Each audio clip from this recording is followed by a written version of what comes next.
Maison de justice, bonjour. Vous souhaitez faire une requête pour effacer le casier judiciaire. D'accord, le bulletin numéro 2 du casier judiciaire en fait. Dans un premier temps, il faudra aller commander votre casier judiciaire. Quand vous allez retourner pour le consulter, à ce moment-là, vous leur demandez les documents pour constituer la requête. Je suis venu vous voir pour savoir quelle démarche il faut faire pour avoir une aide juridictionnelle. C'est pour quelle procédure? Pour faire une requête. Une requête auprès du juge aux affaires familiales. Voilà. D'accord. Vous habitez quelle ville? Pantin. Pantin. D'accord. Si vous voulez, je vous donne un rendez-vous aussi avec un avocat pour vous informer sur la procédure. Oui, d'accord. Ce sera bien. Ouais. Nous, on a les juristes de la DIL qui renseignent sur ces cas-là éventuellement, mais...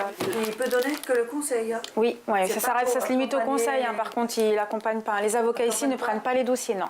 Au cœur de Pantin, la maison de justice et du droit se situe tout près du marché, à 15 minutes du tribunal de grande instance. Le greffier, premier interlocuteur de l'usager en quête de réponse juridique, l'oriente, le cas échéant, vers un avocat, juriste ou intervenant associatif.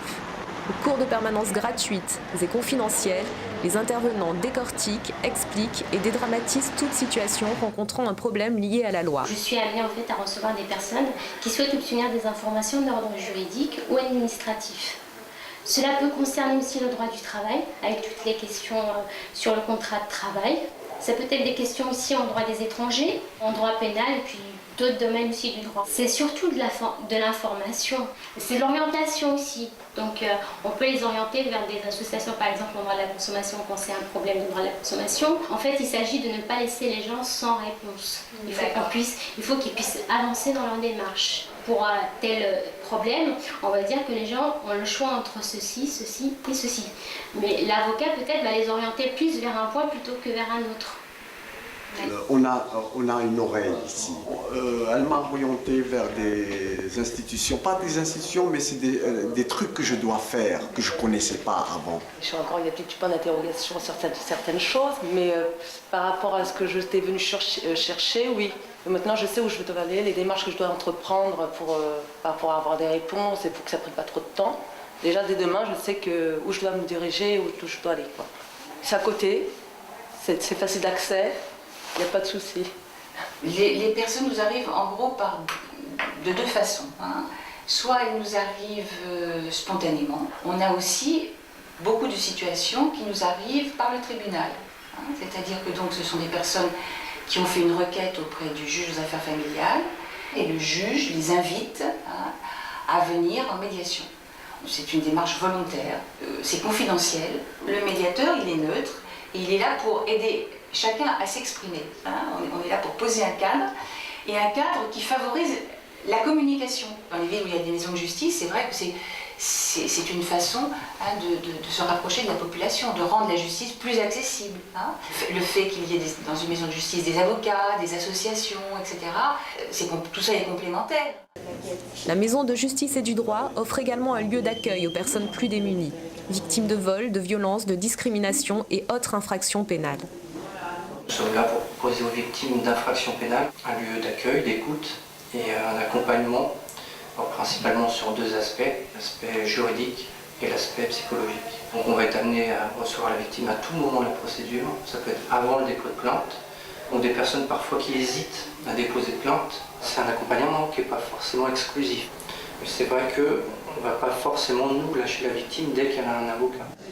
Premier pas pour sortir d'une situation difficile et douloureuse, la maison de justice et du droit est un lieu où s'exprime la solidarité nationale.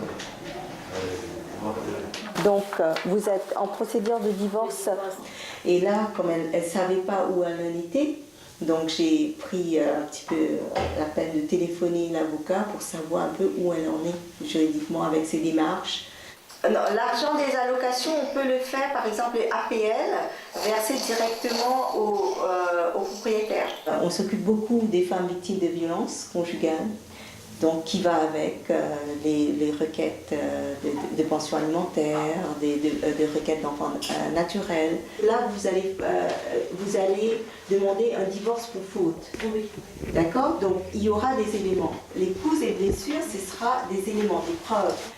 Donc c'est pour banaliser un petit peu le langage juridique aussi. J'oriente, je dis voilà, vous pouvez aller voir l'assistante sociale, vous pouvez aller voir un psychologue, on est plus à l'écoute. Accès au droit, aide aux victimes, la Maison de justice et du droit est aussi une présence judiciaire à Pantin. Sous la direction du procureur du tribunal de grande instance, les délégués du procureur y traitent la petite délinquance. Recevant des majeurs et mineurs auteurs de vols, violences, dégradations et incivilités, le délégué du procureur met en œuvre une mesure dite d'alternative aux poursuites. Je suis tenue de faire un procès-verbal de notre audience, donc il me faut vos pièces d'identité, s'il vous plaît. J'ai une réquisition contre vous, jeune homme, pour un vol. Donc là, aujourd'hui, le procureur m'a demandé de vous recevoir pour vous faire un rappel de la loi. Alors, il faut savoir qu'aujourd'hui, donc, vous n'avez pas d'inscription au casier judiciaire. Mais votre dossier, il est quelque part au tribunal. Maintenant, vous êtes connu des services de police et de la justice. Qu'est-ce que vous avez retenu? Si je continue, je vais aller au tribunal. Vous avez aujourd'hui un avertissement solennel. Poursuivant l'idée de réparer rapidement les effets de l'infraction tout en assurant une certaine forme d'éducation citoyenne, ces mesures sont une réponse pénale concrète et adaptée. Et moi, en clair, je ne veux plus vous revoir. En 2007, la MJD de Pantin a orienté 2584 usagers au cours de ses permanences d'information juridique. Elle a assuré l'exécution de 1550 mesures judiciaires pénales.